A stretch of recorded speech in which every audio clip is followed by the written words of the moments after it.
Namu. Salala lilana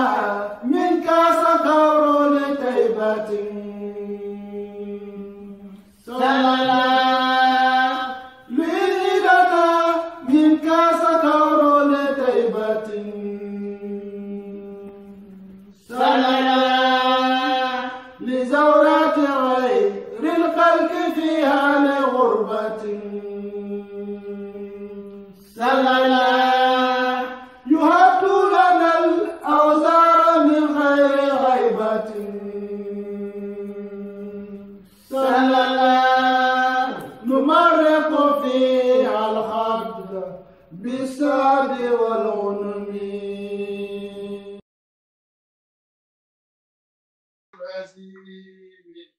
بسم الله الرحمن الرحيم وصلى الله على سيدنا محمد وعلى آل سيدنا محمد وعلى أصحاب سيدنا محمد وعلى أصحابه وأزواجه وذريته وسلم تسليما كثيرا. ربنا آمنا بما أنزلت واتبعنا الرسول فاكتبنا مع الشاهدين. أعوذ بالله تعالى من الشيطان. سيطاني ما أني سيطاني بنكيل مومي بما أني سيطاني دافل من مومي بما الرازي. سيطاني من كلا كلا بنفنتي الله تعالى لنما دينيرا مومي بيتو أني الله تعالى لنما موهبي دافل من موتو. بسم الله. قال اركبوا فيها بسم الله مجراها. الرحمن. قل أدعو الله أو أدعو الرحمن. الرحيم. إنه من سليمان وإنه بسم الله الرحمن الرحيم. بسورة النساء بولكون باتالا آية تموتو مساكيلون بدال الله جل وعلا يوصيكم الله. نا الله تعالى بالي أمرنا إسافة يوصيكم الله. الله تعالى بالله كم من دير كلامية في أولادكم. ألدم لقوتو يعني في ميراث أولادكم من بعد موتكم. ألدم لك كي كنياتو كي تلا كنياتو الله سايا بوكولا مثل هذه الأنثيين مسفلاني للذكر والنمدي لك كنولا مسفلاني بولب كنوية نصيب الأنثيين. فإن كنا بني كتالا تاتك نساء مسول دورنتي ملكتا كودي ولوتي دفري كودي ولوتي يكتا مسول دورنتي فوق إسنتين. إسياتا موفلاتي يعني إسياتا دي مسفلاتي فلهن ثلث ما كان ثلث فلو ولا بي نافلو ثلث فلو ولا بي ودي مسوليه يا ولا بي دو دي مسوليه تركا فريها من تنافلتو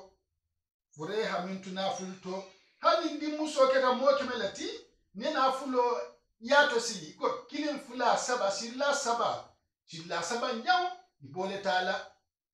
talala nindi musol betema amanke ndi kafoko momo silla saba hani dimuso silla saba wonte sibati na fulo to sigila ibata la silla saba nyaw bebe dena walla silla masakinun nyabe ko indile wa in kanati bari nindi musol tatake nindi musol fure di muso ko diwulu ni tatake no tatake wahidatan di musikilin neti ni fure tata di musikilin ne kentu fala hanan nisfu na fulo talante bego di musole se na fulo tala silla fula si talante isodi di musobe na fulo talante be talale wali abawayhi isafa wasudus nafulo silla woranja li abawayhi wala be fure na faye li kulli wahidin kilin namu me beto minhuma nadim fato mimma fento taraka do fure hamintu nadim fa na fulo sila woron jam wolbe kilin naye wolbe naye wolbe faye in kana waladun nindin tada tara ngo fure kenin musu nindin tada tara lahu do fure kenin musu fa in lam yakun waladun ba nindin man tada tara wa fure kenin musu warsahu abawahu anana fa saketa awula fulo saketa fasulusu na fulo silla sabanja li ummihi isodiana la nasi silla sabanja onta Allah taala ko ni ni ko na silla sabanja onta sen to min tutaje fatale moti na fulo silla sabanja onta be na fulo ibe donc ato silla saba kilin fula saba silla sabanja na tamwalati robin fatality fa in kana iwatun nimbadin tada tara lahu do furela badun miya alonko anabata fa kilin alinna fa kilin na kilin nuwante badun miya alonko anabata fa doron nela nuwante anadenta na doron nela fasusu na fulo silla woronjam lugummi isole di do furena la min badi wasiyatin wasiol bondo ko la yusi furebe wasila biha kumil bondo la an kumil kela da ala na fulo to awde waran fajulo jo ko laje aba julo nim furela julo nim wala mu fure julo minta aje min ba'di qada aidenin do alal maiti julo jo ko la do furema anin kala wosiolu awosita kumilla ko bondije bar wosio manyanna ay tambi na fulo silla sabajawla surtout sabola na tambi to la tun do sabion man songama do ameke ba Allah taala dandara ro kala le abaukum alfalu wa abnaukum anadun lu min barketa la tan la tadruna almal londirike ayyuhum iflo min do kire akhrabu min hasutu lakum aliye naf'an munafanna dunya lakira doluko dol almalo minna munafon be silalma lakira almalo fanan min balki tala dunya jam bismillah faridatan Allah taala ketala nyin ayake farla leti ka farla yan dalma alquran banin kono min Allah min fatan Allah taala la inna Allah taala kana Allah taala sabatita aliman lonna lati Allah ketala funyama hakiman kutabanna le fanamati da labarol to iko ala nyami do musufulani ko dike kilinna alhamdulillah bismillah ni ayo nyim an Jabir bin Abdullah la qala abanke adani rasulullah alla kila hanjan karto kontonne wa Abu Bakr ani sayyidina Abi Bakr fi bani salmata atra mbe bani salmata mbe kono mbo kabilo mba kono masiyeni keta tamala fulati wa zadani min annabi mo yentara sallallahu alayhi wa sallama kisinne makila bay na akil mi hakil maya si an fon fenna moti ndam fan kalama pada Allah kila bana rakilirke bima injiti pada wadda asalyo konoma asalyo muta minhu ujiyo wala summa rasa okola Allah kila nata jiyo ala salimta to junjun do ali yankan fa fartu ngam fanna kulon ha do ke to batanyato do fakultum ko ma tamurni ibe yamarla munna an asna akon ngake fi mali nana fuloto ya rasulullah itallaki lahu donc fana jalati onoti ayuji itani ayuji tawala sabla yusikumul la allah taala bal yamarla fi awladikum aljihum lakuto abila kel mandiro kelaliye lil zakari misal hajjut insayni musuflani lil zakari nyamore dila kirkirun la do wolbe ke kinu yeketo فقوله تعالى يوصيكم الله في أولادكم للذكر مثل حظ الأنثيين أي يأمركم بالعدل دونك الله تعالى بالي أمرلا دوتلون لا فيهم دون لا قوتو نالي دون لوتو فاليت لي تيما فإن أحد الجاهليات كاتون جاهليات من دون كيلو مولو كانوا والكتا يجعلون جميع الميراث إسكيتا لابي إسلا كيمو مبيدي للذكور دين كيلو دورنما دون الإناث يدي مسول بالي فأمر الله تعالى هيا مرلوك بالتصفية كان يندرولا بينهم دون تيما في أصل الميراث كنافلوتو كيفونتو وفاوتا أنا تنيو دندرو ناتي بين السلفين نونو فلو تيما كيني مسو تيما ميو سابو فزال للذكر مثل حظ الأنثيين comme suflani ayoleke kekinuniyoti wadhalika ومنجة لاحتياج الرجل وسنتا كيل حتى جوللا إلى ما أوناتي النفقاتي نفقة رجوع كان جبان كنيالو كان والكل فاتي أنين كيلا كليفو ومعانات التجارات أنين كيلا سفر كودو جوسينيويا kabulto yelma onke wattaka subi an bulla barol fasa dum kuto ko mi se fengulaye wa tahammul al masaqi anin kela do masaka ko duno do balwo masaka ko duno fana saba o to limbenta ani uta ko keso afay ma fonji jidi fulola ta khuzul unsa do muso be bimutaraketo وقد استنبط بعض الأذكياء مهكدي ما دورها يفنتندي من هذه الآيات الكريمة آية بانين كونلا أنه الله تعالى كما سكالنك أرحمت الله ننتي يا حبم عليه ننتي يا ورطة بكالكه على دافع للا من الوالدات كتم بولولا مسوله ننتي يا بولدها لأولود النولا حيث تفهمنا أوصل والدين الله تعالى ولولا فلو يعملني آيو نينتو بأولادهم يدون لكولا ولما يلوم أنه الله تعالى أرحم أتلهين أنت يا ورطة بهم دافع الله منهم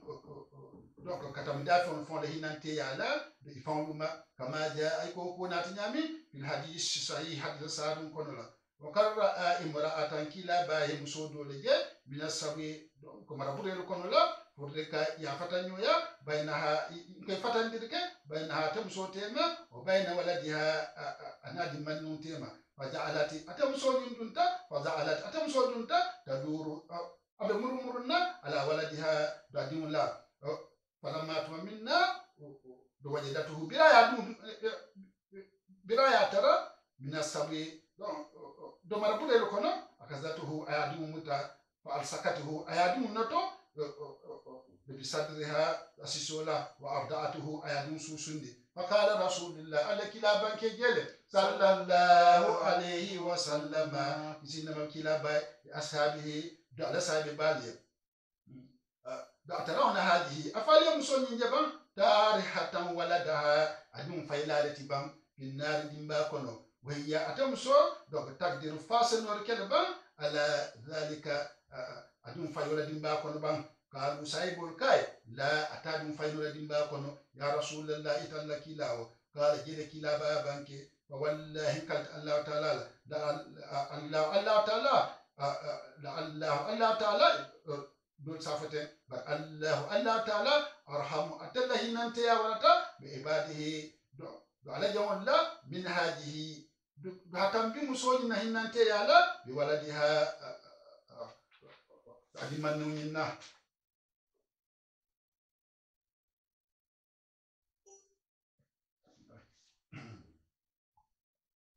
bismillah ولكم نصف ما ha fontalan tele baliye taraka azwajukum alla musol hamintu ha Allah ta'ala nata dum fanan keni musola nyo ketato Allah ta'ala dum to fanan to ko fanan senyandi wala kum nisfu ma fontalan tele baliye taraka azwajukum alla musol hamintu keta fento anina fulto illam yakun waladun nindi mantara lahunna dumusoliye zakara wa unsa minkum o min khairukum ke ni musdim mantara ibulu keto akemato do amusmato yemin so talaba u yemin so to futu do to jani binala talkan yemin so to ke dola jani bina na fulal teliye wadi mantara ke bulu wadinte ate muso bulu woto muso la nafulo talante ibole dila muso futu kela ko ni muso fata wa in kana waladun fa in kana waladun banindin tada tala lahunna muso li zakara wa unsa kenin musliminkum yodun so talala ba aw min ghayrikum wa rafaya so altalul lillah wala falakum nafulo sibla nan jawle baliye mimma fento tarakina musola min tukita fento daje woto ibe nafulo musola nafulo ibata lala sibla nani amanke ndo ko ke binala ayin sibla nano beta hani kinin fula saba nani jaw ke bole tala ya rubu ole moti bisilla nano da bole tala bawo ke tala luwe muso bulle aje do adorante bismillah min ba'di wasiyatin wasiyo bondo ko laje furela wasi ko bondo ko la furela na fulo nyinto yusina furela be wasila biha kuminna ka kele na fulo to awdaini waram fani julu bala julo bondo ko laje julo jo ko laje wala bar wasiyo manyan na aisiya na fulo sutu saboti ko ngafa nyamin non ko ngatam bin dinyamin wala hunna ha na fulo silla nani jaw wanda musol fanan ya mimma fento taraktum ata kel fanan min to keta fento illam yakun waladun nindim man tara lakum alla ali zakra unsa minhunna keto musuto ali min soto nyimuso la alla musol la aw min ghairihinna wa rafa alla musol tanola wa in kana waladun ba min tada tara lakum ali zakra wa unsa minhunna aw min ghairihunna ali wadi musoto alla nyimuso la ba nu wonte do musukotan la ha falahunna asumunu na fulo silla sen jaw le musodi woto alla na fulo musobe silla sen jaw la ba ke talo to ni na amake ka fako ni na fulo landi silla sen ibinale musobi na la kabeta hani ibe sumulo to na tala silla sen jaw kilin fula sabana lulu woro la sei ibo sen jaw bo le tala bo sen jaw na tala mimma fento taraktum ali min tuna fulto yo sen jawle taala haji ibole taala min ba'di wasiyatin wasiyo wasiyo bondo ko laaje fudala wasi ko bondo ko la fudala na fulo to suna albe wasila biha wasi ko mi la kakala na fulo to awdi wano fanin jul balla julo bondo ko laaje wa in kana rajulun habanin ke bayin tata ke yurasu isa keta kalalatam kalalato lela mu kalalato ti miya alo keta la sutuntala kalalatan keta la sutuntala moti badi masutuntala ikawale kalalato gaji badi masutuntala bar kalalat ahad la do niye da abula feler nyama kalalatul basar dafuhu nyala la fo do wala mot ni wa kalalatu fulana kalalatu tabu wa iyahum yaji do batalo mud la do to bar jang kalala tu jang keta kunya do kalala tu jang alquran o kono jang kalala tu badi masutunta minna keta la sutunta minna haje bismillah aw imra'atun waram fa musulamu walahu waram fa muso lamiya alonga kalala to le mati keta la sutunta la walada lahu din take nyimbul kalala to nyi nonta muso wala walida lahu ulula fanantala ibe fata ulula be fata badi masutun fanantala haje donc o dintije ulula fulu fanantije aku bismillah wala hu akum akum bari badin kema na tara nyim fure nyimbulu waram fo badi musuma ani mimbata nakarola ha sain de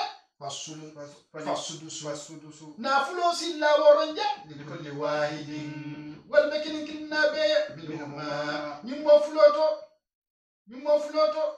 fa in kanu haba ninyi keta la mtatake aksara isiata ni mbadi majaw nyinu minya mi keta la wal siata min dhalika ha wati nyunkonto ti mo kilimbo floti ha no sare mo kilu ti pum kata min zalika ni kata mo kiluma fahum ha wata keta la lu suraka ibekela nyo kafunyo ya la leti bisulusi na fulusi la sabanjanto ذكر وأنثى فيه سواء كني مسو إبه كانن تو لنافلو سيلا سمنجاو فرنافلو سيلا سمنجاو بول دي لها ناترا مو ملكي نمو إباتلا لا كانن ياسلو لكم إباتلا لا كانن ياسلو لكم نين دينغراني تو بسم الله min ba'di wasiyatin furela wosio bondo kola na fuloto yusa furebe wosila biha minna kaka bonda na fuloto awdaini wala mfajilo jo kola je yani qada'u ad-dayn alayhi wa istikraj wasiyatu yusa biha ila sulsi akadilo jo je aninka wosio ka bondije furebe wosi la minna amanya na siala na fulo sulusoma amanya na tamla na fulo sulusoma na fulo sila sama njawma ghayra mudarrin ha ureka na keta la lutoralati akana keta la lutoralati mumoti ka wosi fenna mi siata na fulo sulusoti na fulo sila sama njawti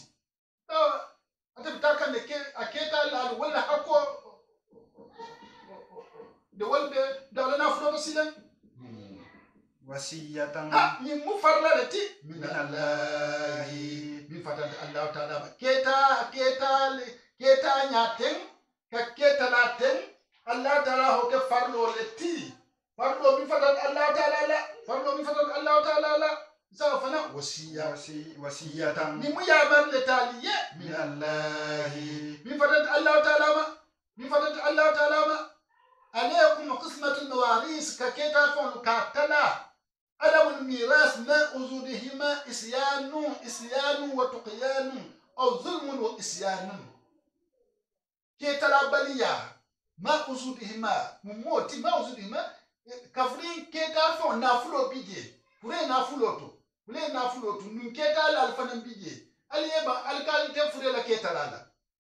اسمه وتقيان جنوة لما نفسكانتي يا هاجي أو ظلم وإسيان نوع تونيروني على صوصو يلمو بسم الله ألمان تاكلا خيروت ألمان بسوني على آمين والله مسمي أكنيا يمين مسمي أمان كن كافوكو ها نينا يلاتن donc anyam kulaten hani Allah ta'ala yekuo le la kuo bel Allah ta'ala sarawan nati Allah ta'ala kuoku Allah ta'ala kenya le kala Allah ta'ala le muslimi anata muslimi yekuo be fatan fansile hadi do alquran nata ko fatan fansirolu ka lankel mandi ka kuo be la do ala dulato ka ko be landi do ala dulato bismillah wallahu Allah ta'ala alimun lonna le mati alla ke tara kunya la halimun no kele fanam mati ha alla ke tara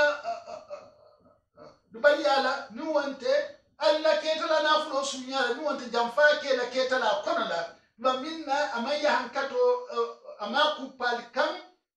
min be jamfa ni sunyaro ni kalbante ya ke kanke ke na fulo to ala kalbante ya ki wato to ala jamfante ya ki wato to misalu jelo ko Allah taala hadimun no kele mati ko masakinu yimbe Allah subhanahu wa ta'ala tilika هذه أحكام الله وفرائضه الله تعالى على فرل اللجة تلك من جتا حدود الله الله تعالى لكي تلمو تلك من يندانت يا محمد حدود الله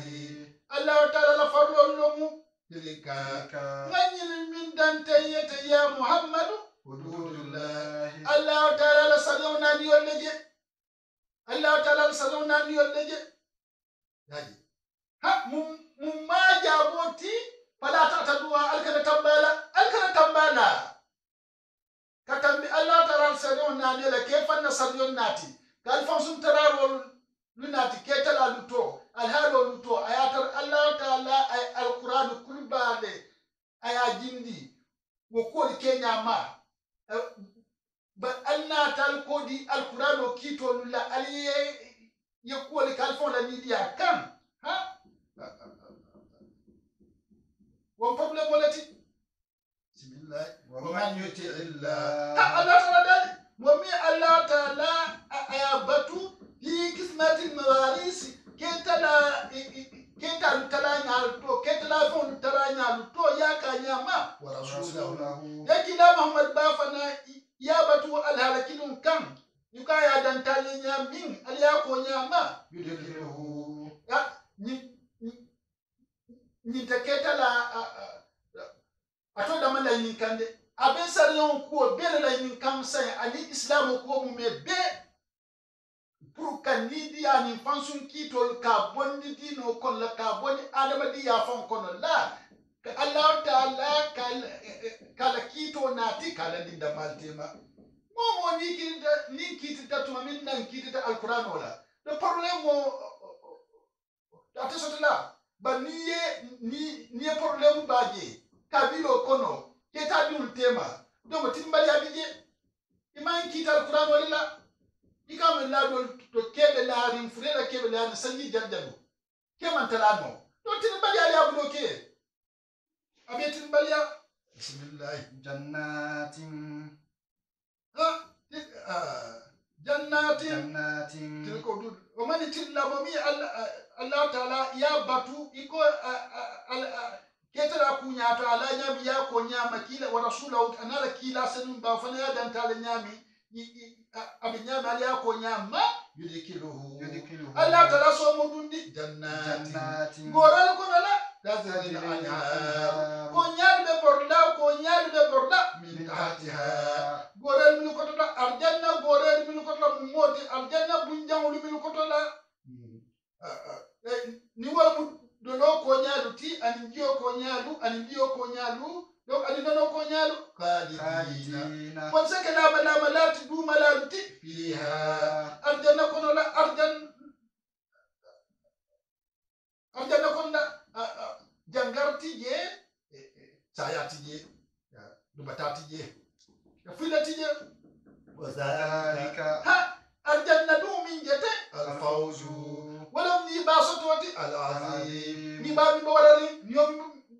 nyomi habum alhamdulillah wal mun yoti nyomi habum bawo ise nyodo soto kuna kwa ina sawa bali ni tada foy dun ta aljanna ni ba kallan kelbi da mu gelati bismillah wa man ya'sillah mo min faranta Allah ta'ala so de ketala kunya to anin ketala tanol to ya da so ala sariyon to ay sariyon min la ko yake nyami tama ko nyama wa yata'adda wa rasulahu yake la ba fa dan so ala natini fon yin to alquran min dan taliya bilarin je nyami imala wa nyama wa yata'adda ala tana asdan tamikina hududahu Allah ta'ala la kito Allah ta'ala la sariyon na ne la Allah taala ala kitol la yani bil mayl wa zawri miro ni to nirola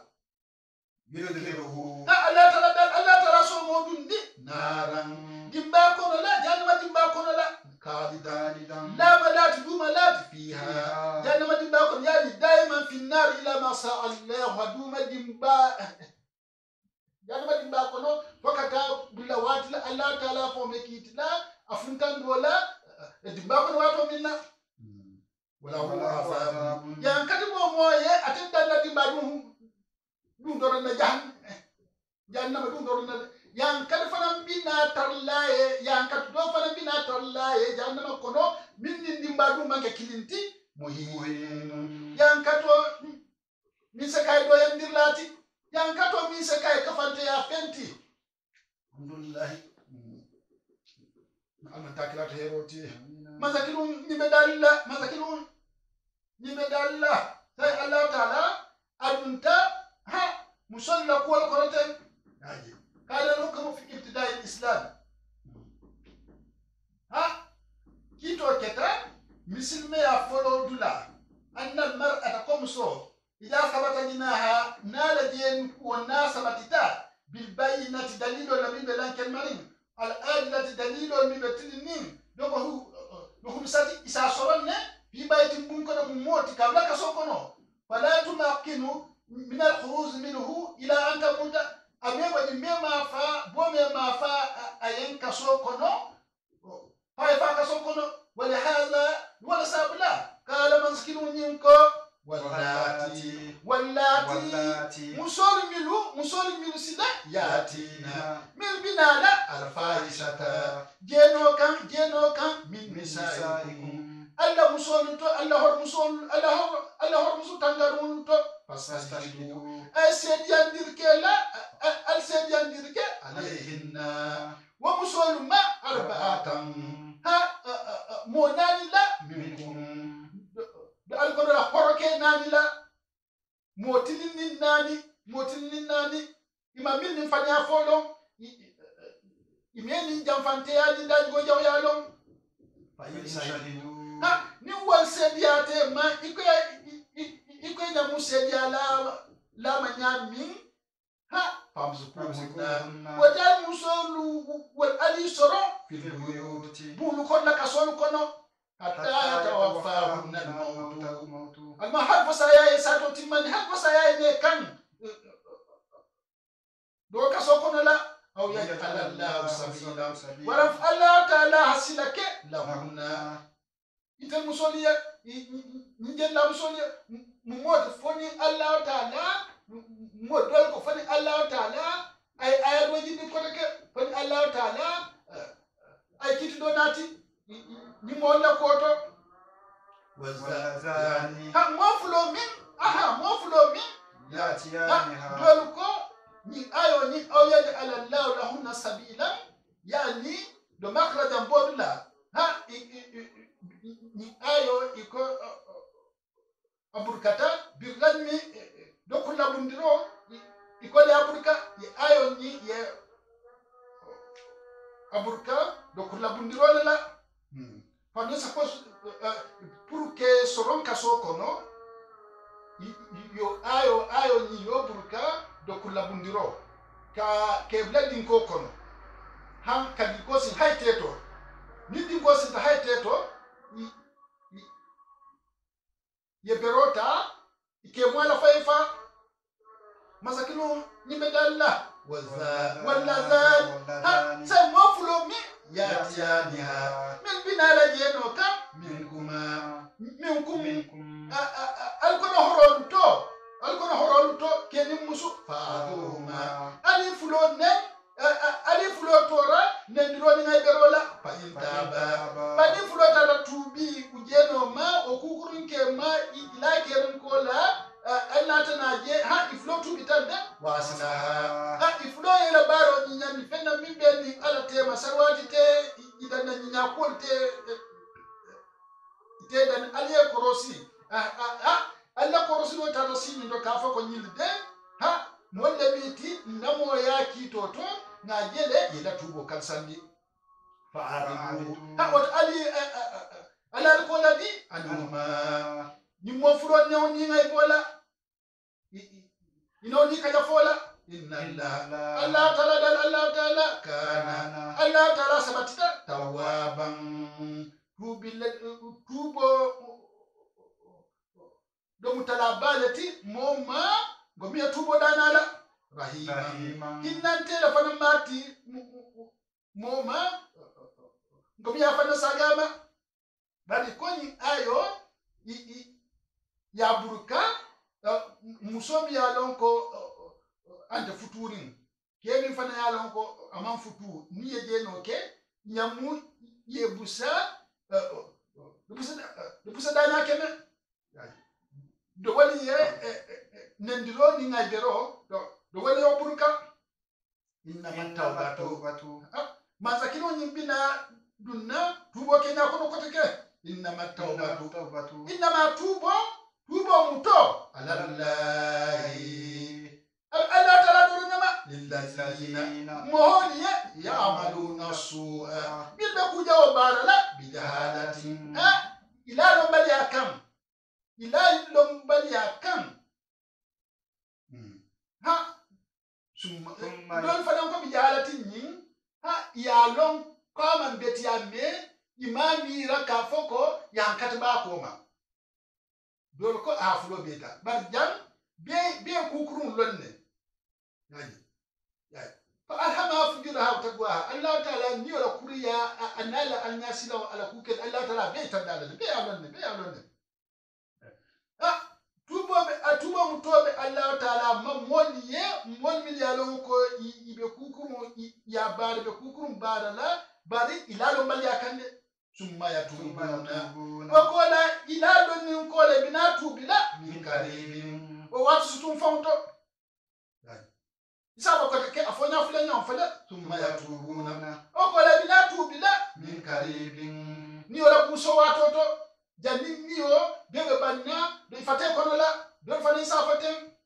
do fani kisafaten bad ni ma do ne moti but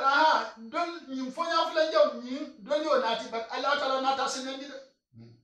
bismillah fa ulaika wa man kutu nyimma dun kendu min ya lon ke ka kuya o bara ina lon bali akambiri ya lon tungo no gando fonto ye fanna sai Allah ta'ala ma ni wonte kuya o ke ina te yilbula ifanku ye fanna sai Allah ta'ala ma ha wama kunyima dunkel yatubu Allah ta'ala betuba mutala alayhim wa muallama Allah ta'ala bekutotu kala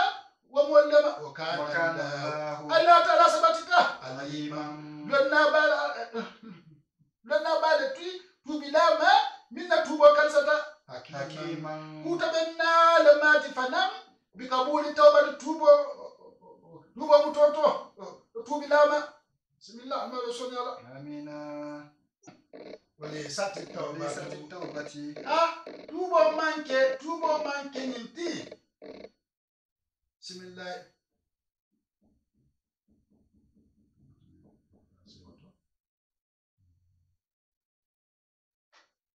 manji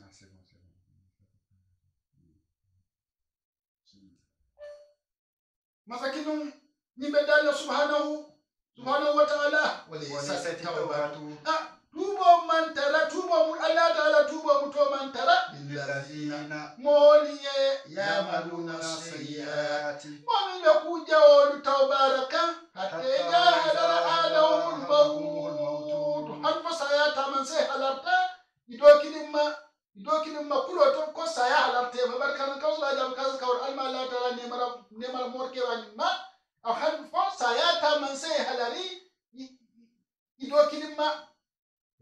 yalon ka foko ibila mi sayala ron kay yalon ka vla man ja wala mal ja bor dingirante kisi dingirante inya saya taman sedolije bismillah kala ha amari na fuwatu mo inni tubtu nam fana sayin tubita alana sayin ntubita la talama ntubita takabana kuja okeduma والذين tuba muto man tara wol fanaye يموتون min be fala وهم ayatana taru kufaru ikafir malu Allah tara mi amutela ye kafir fa na Allah tara mi amutela ulaika wa Allah tara dal wa man kudi jawdun kendo mu moholu timenna atadna azaban na jahan katale da kama bo lahum wa moli nyatu wa moli ye aliman yan kato mi be dimin dolu ko na zilati iko ayo nyinjita na nyimbi na ayo nyimbota mi ko na te kajita pitu umati tumatu ajita wala kuto wa ashabu anaka funyolu allazina mol minlu itala molti atadu min murtita mol min murtita ila dum ko la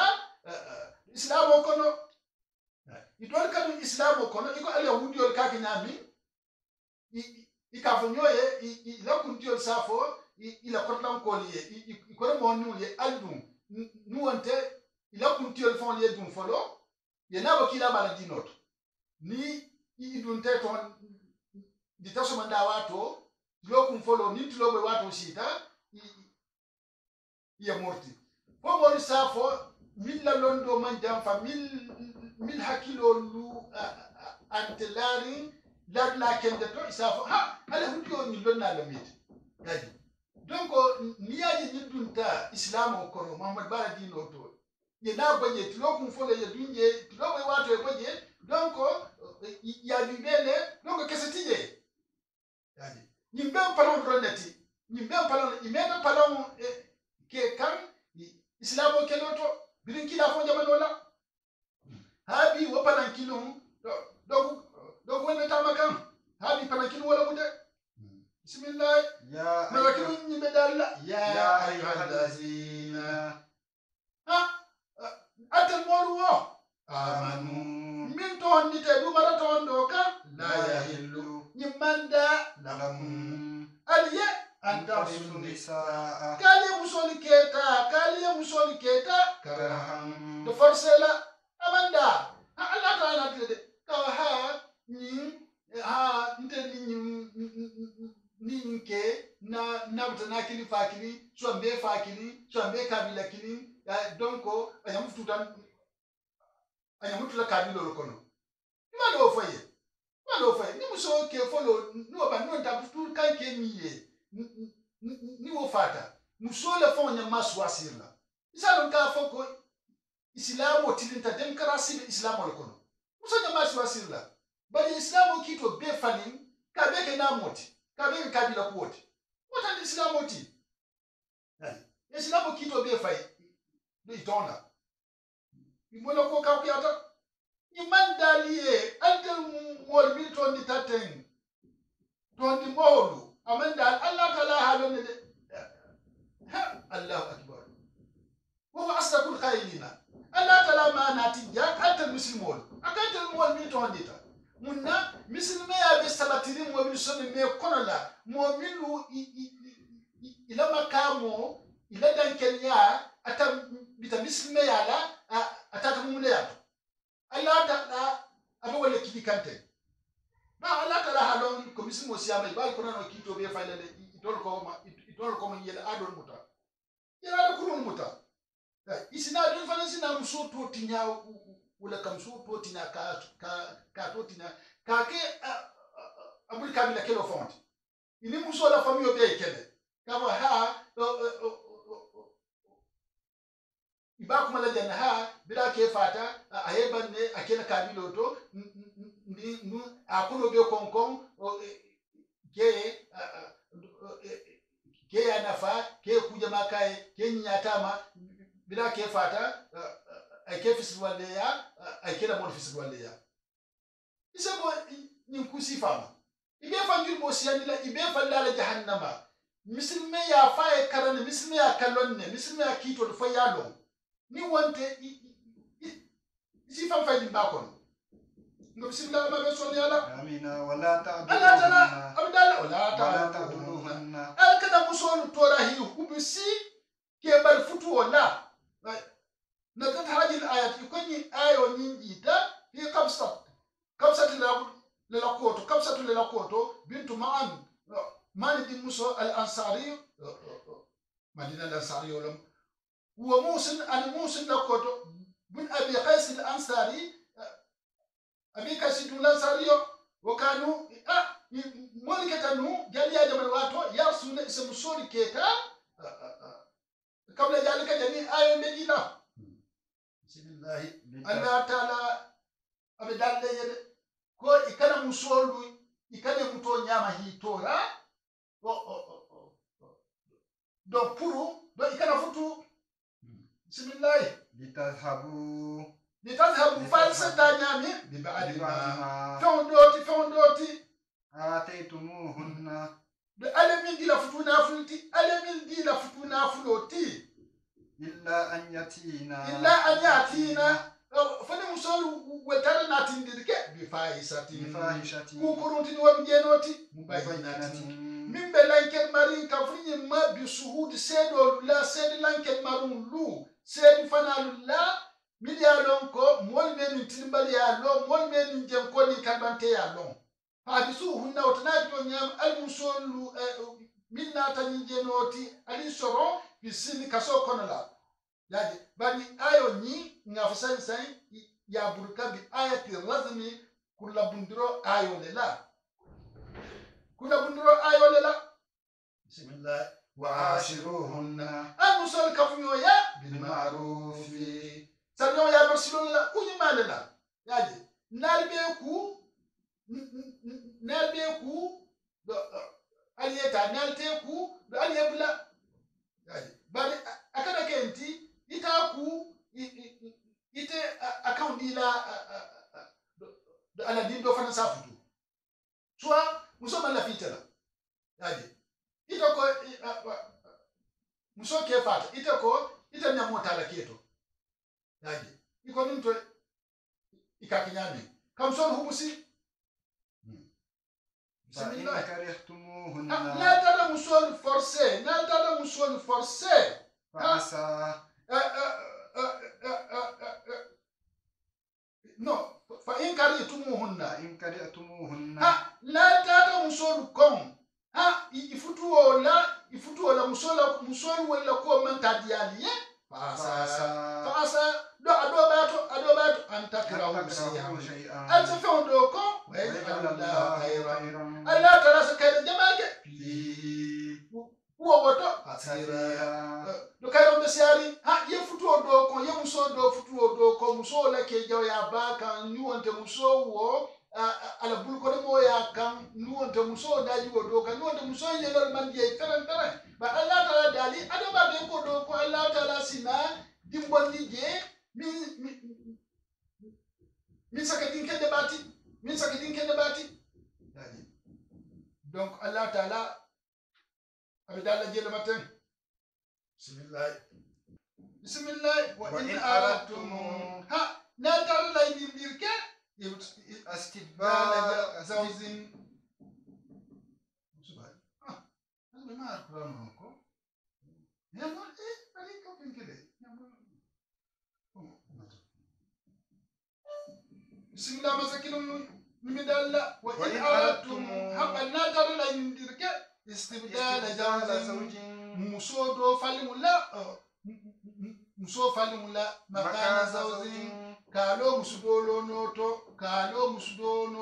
lonoto yaqulu ta'ala in aradtum an tatazawwaju wahidatan nal laftaka muskilin futu wa talqu wahidatan alikilim bula wa tazawwaju aw tatazawwaju alaiha ukra wa rafani wante alim musudo futu kala kan wa ataytum idahumna atar aliyef lodo kilinso kintaram futuna fulbala lolko kintaro ja iko sami bidu ko wolum kintaro ti dolu ko bulofa nisbulu kero fasanola kawle kintaro dol fana yofo mumma hanna tara aliyo nyonna ful bal dila annatar aliyo nyonna ful bal dila fala ta'khudhu shay'an alkala fon fe muta minhu ufuna fuloto ata'khudunahu afalsa musollo futuna fulol tebul ban alyamin dila butanan haramun fanyatin kan butanan jam haramul mu wa isman anin junubo la mubina junubo mi bilan kermari badi boto na baliyeje jumbi ba wa kayfa ta'khudunahu alsem sollo futuna fulolu mutane bulinyadile ala wajhi ta'azzubi kayfa jam ala wajhi ta'azzubi ala wajhi ta'azzubi abkawo nyale kan afay so ken afal so ken no nyadile afay nse ken no nyadile alhamdulillah wa qad afda ba'dukum ayatar aldosita ila ba'din do majima tasiloma ayatar ali yakuka fu ali la futuna fulo dila fa banta ali yakuka fu sai wo be kerun ko la musola ko yana guyeye ya bula ibabula la fana ya fa futuna fulo min jare yo fana mutala soy musu dola kan ya fa futuna fulo minke atla ko to yo mutala alhamdulillah ni muso ya lon ko ala ko guyate yenne ina ta keno la nu fana ite ni makinno la ita mutano la ila futu okono la ite adin kunto jube no la soit ite hodma ku jube no la muso na ku to afisata yam so bula afisata ya bula janni ibe jumbi so la je bandi tata mo teye sabara kan adaba Allah taala sibaraji aljanna la Allah taala Allah jombaraji nyasiyata Allah jombaraji nyasiyata bismillah wa akhadna minkum ha Allah taala ham tarkede minkum Allah misaqan lahid golem balala ghalizan lahido min be kumbunyari lahido min be warani lahido min be golyari de lahido min be golyari moti imsakun bi ma'rufin aw tasrihun bi ihsanin muso liba atlela futu kono la ya atlela futu kono kana tora ni wonde ni baba ni la futu kono la ibabula la ya bula ina jawo fana kanu bulano ma ikana buya ni ke doliye itabula tun وقال الله تعالى ثم حرم عليهم نكاح نساء آبائهم الله تعالى ناتا يفعل مسولو أيو الفتولو أني إن يكو كفو أيو حرام يما إكا كنيامي جاهلية واتوتو كي يفعل دينكي باسو أدي مدو مسو فعل مسو مما أتسوتو أتيو فتو الله تعالى يفتن داما ولا تنكحوا ما كذلك نفعل فتو نكاح آباؤكم الفال من فتو من النساء مسولتو إلا ما ففم قد سلف من سوات جاهلية واتولا إنه الله تعالى إنه الفال مسول من فتو كالفال مسول فتو كان وكتا فاحشة على سوسو بالتي ومكتم أن يكون فمبا أن يكون نمبا وسا مكتم لا دو يهنكتو لمكتم تي بجام كونلتي أفلو بيتا وسا ألفا لمسول فتو سوا ألفا لمسول فتو إناتي بلا أليتو الفتو سوا ألفا يفاي لمسول ملتو أليو الفتو دبابي لما ababelema wasaa kalfa la musol futu wajawayata sabilan junsila ni kebarati najalati ayo nyingita fi muhsin bin abi qais al-ansari muhsin bin abi qais madina al-ansari yolomo summa bayana ma okola allah ta'ala narfon lanken mandi harama alaihim ay min haram yema niko hurrima alayhi min haram yema barja Allah ta'ala atona taje hurrima alayhim min haram yandima summa bayyana ma Allah ta'ala alfa lakin ma harrama alayhim min haram yema min an-nisa'i musulukuto bitazawuj futuwala fa qala masakilun bidalla jalla wa ala hurrimat ummatukum ya Allah alaykum alma yalna alharam yala alma alna alfutuolu anika kafima wa banatukum anal di musolu anal lako di musolu anal di musolu nu wonte di musolu ifa kilu di musolu anal nakilu di musolu anal bar musolu di musolu ini mi bota nakilu woni mi bota fakilu wo ani ini kendi ina bota nakili wo nakili fakili so ina bota nakili so ina bota fakili wo di musol be futol haram ya tal male wo di musol be futol haram ya tal male wa akawatukum anal bar musolu dambe bar musolu wa amatukum anal bingi musolu anal bingilu wa qalatukum anal lanulu yo be futol haram ya male yo be futu haram ya made albin ki director lu anan nan director lu o be haram ya tal male o banatul aki anal badim di musolu o banatul ukhti anal bari musolu di musolu ko ngafa nyami san ten wa ummatukum anan nafasan di malamu allati nalu milu awdanakum nal miliar susundi dolu ko na miliar susundi sanji fulo kono dolu ko do han ya susundi do ko tilkin doronde Allahu akbar bismillah wa akhawatukum anal bar musolu wa fanan futu haram ya tal malaiki iku kenyo ya ikafunyo ya jimao tala minabati albar musolu susu rosiloto alimi yasundi kinu susu hanna tala ali mambo na kini bari ni musikin ya be susundi be kital bari musolti wa ummatu nisaikum analla musolu nalu bismillah wa rabaibukum analla birim barandimulu mumoti ila musoni ndu minate kam ila musoni ndu minata ni wonte biri be lam so tala ayatara musonye dindo soto ata musonye dindo soto allati musolu milu alla bir barandu milu fi wujuhikum min balakulul konola min nisaikum alla musolu min soto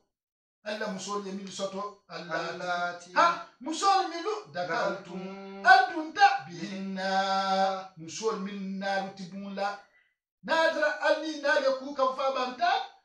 wota di muso haram ya temal fa illam takunu badal manke dakaltum nalsatu bihinna inal tibunna fala bina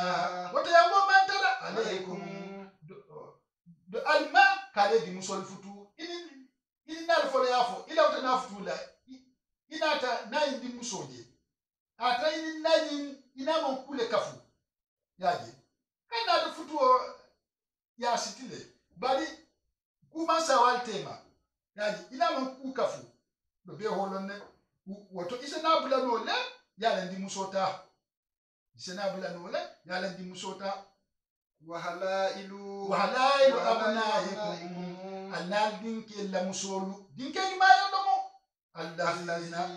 mbal dinke le ma wala dinke luti min aslabikum min botal ko luto ko dimulu alwulu dimulu bollema wa antazma'u an kale khafur ke fana bayna al-uqtayni badi musuflatema suwa ibe na akilin ye beta suwa ibe fa akilin ye be futu ye nyotaraje na bekela iman ka nyotaraje barka nyotaraje al-Qur'an abukumala nonnema bismillah illa ma fafammi kada salafa min sawanta jahiliya wato inna Allah ta'ala kafar Allah ta'ala sabatita Allah ta'ala keta ghafuran kafar la balati moma miye bara sifake jahiliya wato la so ay bara sifake alumbali akola anatatubi rahiman innan tele mati moma fam fanamma min ke tam mo fe muslimi awato kono la ko masakinu nyimbe dalla subhanahu wa ta'ala wal muhsanatu يفرموا ستانغار مولو يلفنا حرام يالمالي ذوات الأزواج فرموا صومي بفتورين من النساء دو مسولتو إلا ما ففمي ملكات أيمانكم البلولها من مرة جو ياتا سيلوما واتو جو يابي كيرين بربي جو نياتي كيرين جو مسولدا فإنهن حلال لكم وإن كان أزواجهن في دار الحرب بعدما استبرأتم أرحامهن ناترى جو مسولو والمحرم يالما akata nyam hanni futul ma sitalnite annatar alya walta do kele dulale donc jadi dula atara kebe bulnu bari ilo kelu wolon ke mismelti yani wolken da handi ataliye jadu watol moti bismillah kitaballahi ha Allah taala la kitabo de ni haram yaro nata Allah taala kitabo le kon la Qur'an ba le kon la alaykum ka haram yan dalima fi kitabillahi alaykum haramun alladhi sumiyat lakum Allah taala min be daliye jang amin be to nataliye jang Allah taala desulmi Allah taala ya be haram ya le alquran ba ni kono alquran ba ni kono aya fa manna domin saburka wa uhilla ma Allah taala fenne futo da handiya a fenne da handiya lakum aliya wara azalikum min be fin kon fon koma na man ke fin kon fon luti Allah taala da handiya lene ba Allah taala min be foten abi haram ya male ay fenne futo da handiya ye min man ke fin kon fon luti antabtahu kale musol futu bi amwalikum alla nafulul yalla alla nafulul la kata muskilum ma na hawor musnani dol fanan safo antabtahu kale jo musol fanan futu alisa bi amwalikum alla nafulul la يعني أن تستروا بأموالكم من الإماء